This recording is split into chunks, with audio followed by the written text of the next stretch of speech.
Hello students, मैं पीयूष कुमार ध्यान आज आपको डी फार्मा फर्स्ट ईयर के सब्जेक्ट फार्मास्यूटिक्स फर्स्ट से टॉपिक साइज सेपरेशन के बारे में बताने जा रहा हूँ। साइज सेपरेशन की अगर हम बात करते हैं तो साइज सेपरेशन क्या कहलाता है? जब हम पदार्थ न्यूनीकरण के पश्चात पदार्थ के अलग अलग आकार के कणों को पृथक करने की क्रिया विधि आकार पृथक्करण यानी कि साइज सेपरेशन कहलाता है। सिंपल भाषाओं में अगर मैं इसकी बात करता हूँ तो जब किसी भी पदार्थ को हम छोटा कर लेते हैं, उसके बाद या तोड़ लेते हैं, उसके बाद हम उसके कणों को अलग करते हैं, तो वह विधि हमारी साइज सेपरेशन कहलाती है।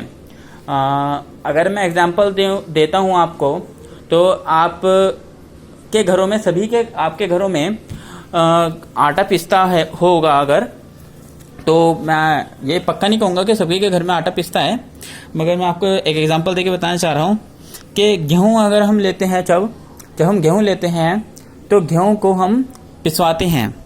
पिसवाने के बाद जब हम उसको लाते हैं तो एक वो आटे की फॉर्म में होता है, उसे हम कह देते हैं कि पदार्थ का न्यूनीकरण। ठीक है।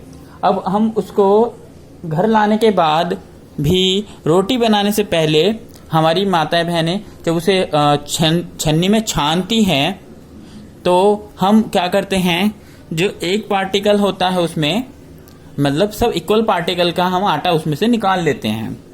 तो इसी क्रिया को हम बोलते हैं साइज सेपरेशन। तो मैं आपको फिर से वही बात में कहूंगा कि पदार्थ के न्यूनीकरण के पश्चात पदार्थ के अलग अलग आकार के कणों को पृथक करने की क्रिया विधि आकार पृथक्करण साइज सेपरेशन कहलाती है। ठीक है। मैं इसमें ज़्यादा आगे बढ़ते हुए मैं इसमें कुछ ऑफिशियल स्टैंडर्ड्स होते हैं जो पाउडर के, वो मैं आपको बताना चाहूँगा। विभिन्न फार्माकोपिया में पदार्थ के चूर्णों के आकार को विभिन्न वर्गों में वर्गीकृत किया गया है, जो चूर्णों के आकार पर निर्भर करता है। ठीक है। जिस जाली नंबर या मैश नंबर, जैसे मैंने आपको बताया अभी, छन्नी, ठीक है, उसे हम मैश बोलते हैं इंग्लिश में छन्नी को। ठीक है। तो से अलग से होकर चूर्ण निकल जाता है, वही नंबर का आकार प्रकार के लिए प्रयुक्त किया जाता है। भारतीय फार्माकोपिया 1985 और 1996 में चूर्णों को 5 वर्गों में विभाजित किया गया है। उन 5 वर्गों को मैं इस प्रकार आपको दिखाने जा रहा हूं। पहला है आपका कोर्स पाउडर। ठीक है। यहाँ पे जो हमने इनको विभाजित किया गया है वो हम मैश नंबर के आधार पर विभाजित कर रहे हैं। वह चूर्ण जिसके सभी कण जाली नंबर 10 से द्वारा बाहर निकल जाते हैं, परंतु 40 से अधिक चूर्ण को 44 द्वारा पार नहीं निकलते, उसे कोर्स चूर्ण कहते हैं। मॉडरेट कोर्स पाउडर वह पाउडर जिसमें सभी कण 22 द्वारा 22 नंबर की जाली यानी कि 22 नंबर की मैश नंबर 22 द्वारा निकाल दिए जाते हैं, जबकि 40% से अधिक कण नंबर 60 से बाहर न निकल पाए, उसे हम हल्का कोर्स पाउडर कहते हैं।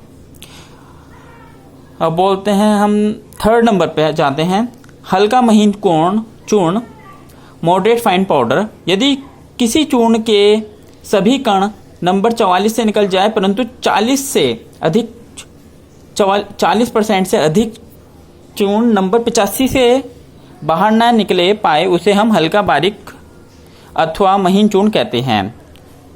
फिर आता है 4 नंबर में फाइन पाउडर। फाइन पाउडर क्या होता है? यदि किसी चूर्ण के सभी कण नंबर 85 से बाहर निकल जाए तो उसे महीन अथवा बारीक चूर्ण कहते हैं।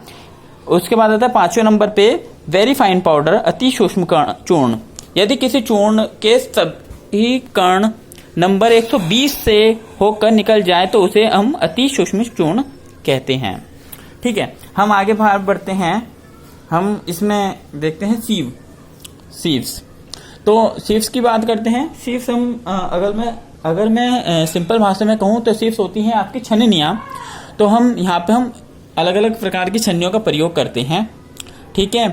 और हम उसी ग्रेड में हम यहाँ पे हम बांट देते हैं।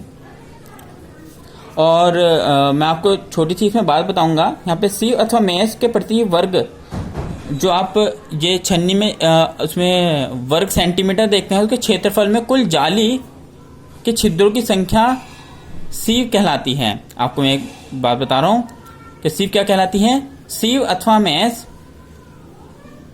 प्रति वर्ग इंच अथवा प्रति वर्ग सेंटीमीटर क्षेत्रफल में कुल जाली के छिद्रों की संख्या सीव कहलाती है। ठीक है, आगे हम उसके तथा संख्या उसके आगे अंक की जाती है। छिद्र के निर्माण के लिए स्टील, पीतल, बाल, सिल्क, रियान इत्यादि का प्रयोग धागे के रूप में किया जाता है। ठीक है, अलग अलग सीव संख्याओं के लिए अलग अलग मानक फार्माकोपिया में दिए गए हैं। भारतीय फार्माकोपिया में 1985 से 1986 द्वारा, 1985 से 1996 द्वारा निर्धारित मानक सारणी 6.2 में हम दिखा रहे हैं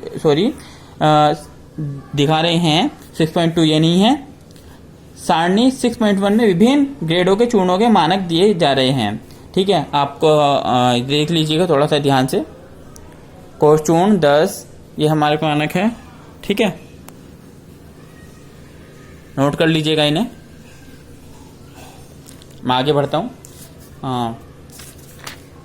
इस तरीके के आपके लगभग सीव संख्या आपको दिख रही होगी। सीव संख्या, लगभग परसेंट सीव क्षेत्रफल, सामान्य छिद्र आकार और सहायक सीमा औसत।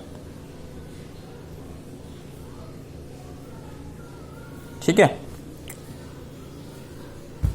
इसे नोट कर लीजिएगा।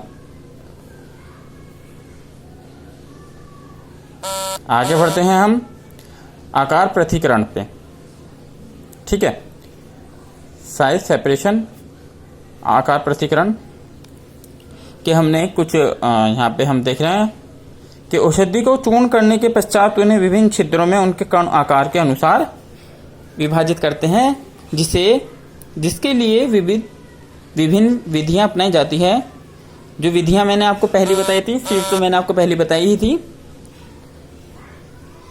माफ़ी चाहूँगा कि इसमें ज़्यादा मैसेज आ रहे हैं, थोड़ा बच्चों का ग्रुप इसमें ऐड है जो उसमें टाइम टू टाइम अपडेट करते रहते हैं, तो इसीलिए आपको शायद सुन रही होगी वाइब्रेशन की आवाज़।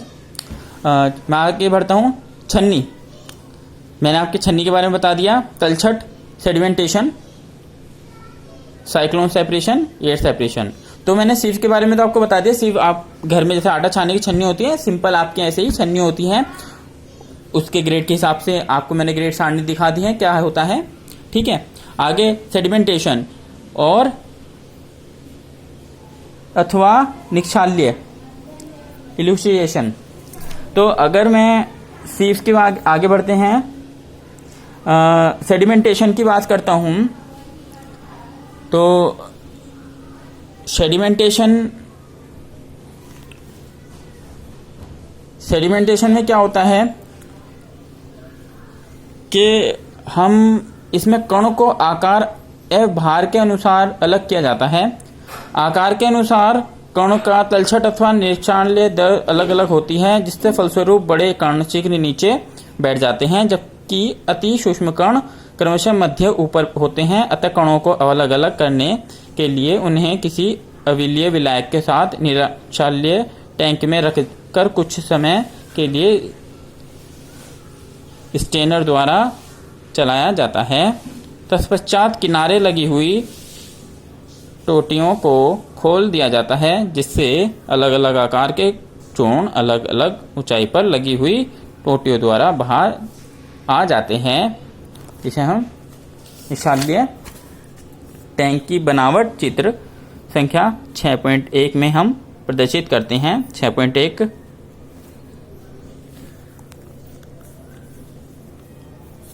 ये देखिए इस प्रकार।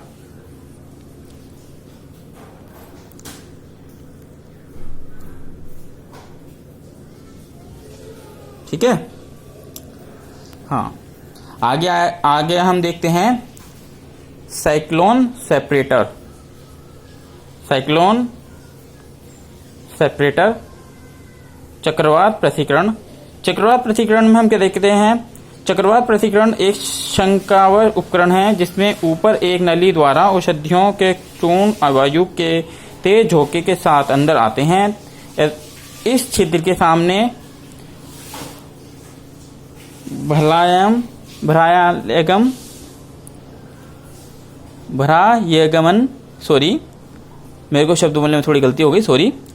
भ्रायगमन के लिए दूसरी नली लगी होती है, यानी कि जो भी चीज बाहर जानी होती है उसके लिए हम कह रहे हैं दूसरी नली होती है, जिसके होकर सूक्ष्म एवं अति सूक्ष्म कण बाहर निकल जाते हैं, जबकि बड़े आकार के कण बाहर निकल जाते हैं। इस प्रकार ऊपर एवं नीचे अलग अलग आकार के कण पृथक हो जाते हैं। इसकी बनावट चित्र नंबर 6.2 में प्रदर्शित हो रही है। ये देखिए इस प्रकार, ठीक है। लास्ट आता है आपका एयर सेपरेटर, वायु पृथक्करण। वायु पृथक्करण के बारे में हम देखते हैं। यह चक्रवात पृथक्करण के सिद्धांत पर कार्य करता है, परंतु इसमें वायु गति एक घूमते हुए ब्लेड एवं डिस्क द्वारा प्राप्त की जाती है। इसमें औषधियों का चूर्ण ब्लेड के ऊपर से डाला जाता है, जो धुरी से लगे पंखे के कारण तीव्र वेग से बड़े आकार के कण एक नली द्वारा बाहर आते हैं, जबकि दूसरी नली से अति सूक्ष्म कण बाहर आते हैं। इस उपकरण की बनावट नीचे चित्र में प्रदर्शित है, ठीक है। तो सॉरी, यहाँ पे हम चित्र तो नहीं दिखाने चाहेंगे, सिंपल है ये। अगर कोई पूछता है, वैसे हमारा एयर सेपरेटर मुश्किल ही पूछते हैं, ठीक है। तो आज के लिए इतना ही है। आपको जो मैंने बताया है ये साइज सेपरेशन, आकार पृथक्करण टॉपिक है। इसे आप रिपीट कीजिएगा वीडियो को। आपके अगर समझ में ना आए तो आप इसमें कमेंट कीजिए, हम आपको अच्छे से अच्छे नोट्स प्रोवाइड कराएंगे और कोशिश करेंगे कि आपकी सभी क्वेरी हम पूरी करने की क्षमता रखें, और हम आपकी सभी क्वेरी हम पूरी करें। धन्यवाद।